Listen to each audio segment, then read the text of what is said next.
Everyone was terrified of the millionaire, until the single dad made her freeze. People whispered her name the way they whispered storms.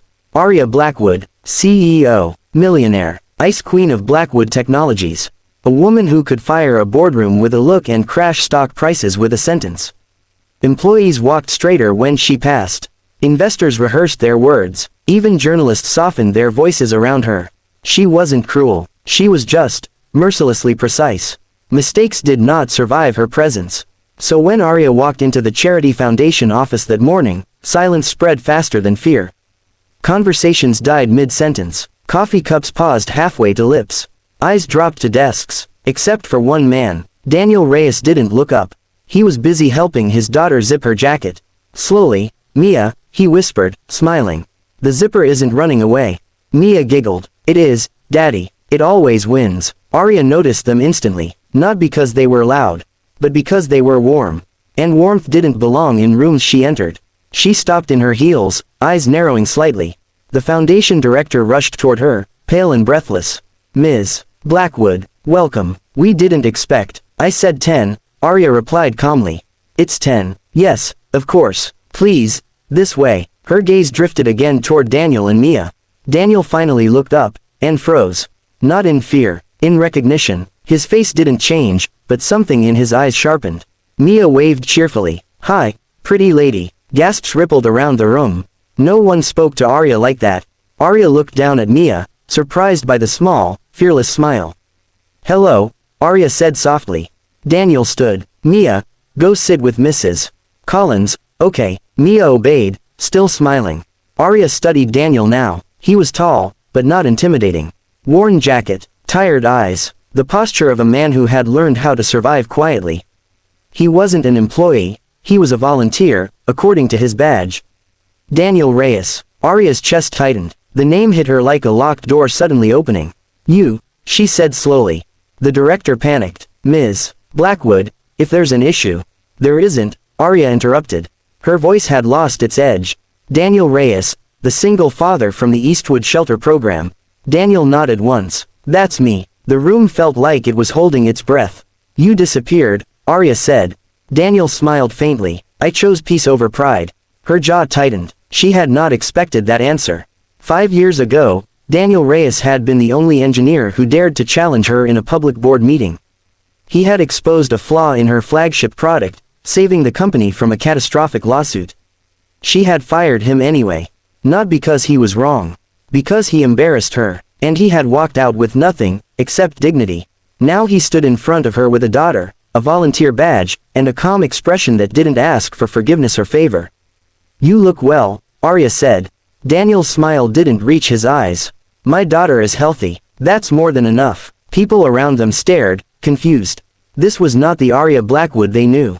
Her voice wasn't cold. Her eyes weren't sharp. They were uncertain. Aria cleared her throat. "Why are you here?" "I help families find housing and jobs," Daniel replied. "Because I remember what it feels like to lose both." The words landed quietly, but they hit her harder than any insult. Aria turned toward the director. "Give us the room." Everyone froze. "Ms. Blackwood, please." Her tone wasn't commanding. It was fragile. The room emptied in seconds. Only Aria and Daniel remained. She walked slowly toward him, heels echoing like a countdown. "You hate me," she said. Daniel shook his head. "No, I understood you." That answer made her stop. "I understood that you were afraid," he continued. "Afraid of losing control. Afraid of looking weak. Afraid of being human." Her lips parted slightly. No one had ever said that to her.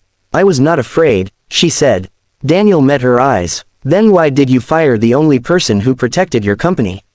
Silence. Her hands clenched. "Because you made me feel small," she whispered. Daniel's voice softened. "You made yourself small when you chose pride over truth." The millionaire who terrified entire industries felt her throat tighten. "I thought firing you would erase that moment," she said. "But it followed me. Every success after that felt hollow." Daniel exhaled slowly. "I lost everything that day. My job, my savings, my confidence. My wife left when things got hard." Aria's eyes widened. "I didn't know. You didn't ask." The words weren't angry. They were honest. "And yet," he continued, "I gained something else. I learned who I was when I had nothing." She swallowed. "Why aren't you angry at me?" she asked. Daniel smiled gently. Because my daughter deserves a father who isn't bitter. At that moment, Mia peeked through the door. Daddy. Daniel knelt. I'm here, Angel. Mia ran into his arms. Arya watched them, heart tightening painfully. Mia looked up at Arya. Are you sad, pretty lady? Arya blinked, surprised by the lump in her throat. Maybe, she admitted. Mia walked over and hugged her leg. It's okay. My daddy says sad people just forgot how strong they are. Arya's breath caught. Daniel closed his eyes. Arya slowly knelt down to Mia's level. What's your name? She asked softly. Mia Reyes. I wanna be a doctor and fix hearts. Arya almost laughed. Then you're already doing it, she whispered. Mia smiled and ran back to her father.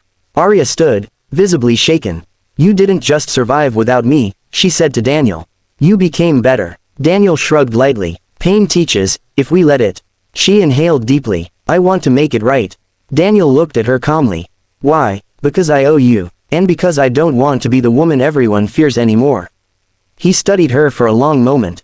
Then don't fix the past, he said. Change the future. How? Start by seeing people, not positions.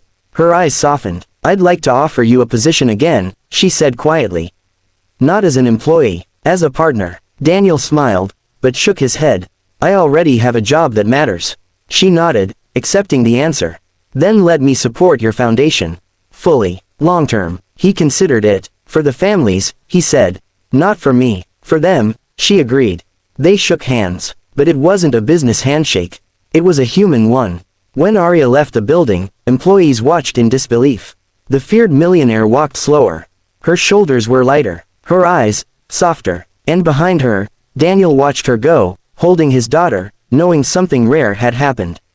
He had not raised his voice. He had not insulted her. He had simply reminded her who she was before fear took over. And that had made the most powerful woman in the city freeze. Not in fear, but in awakening.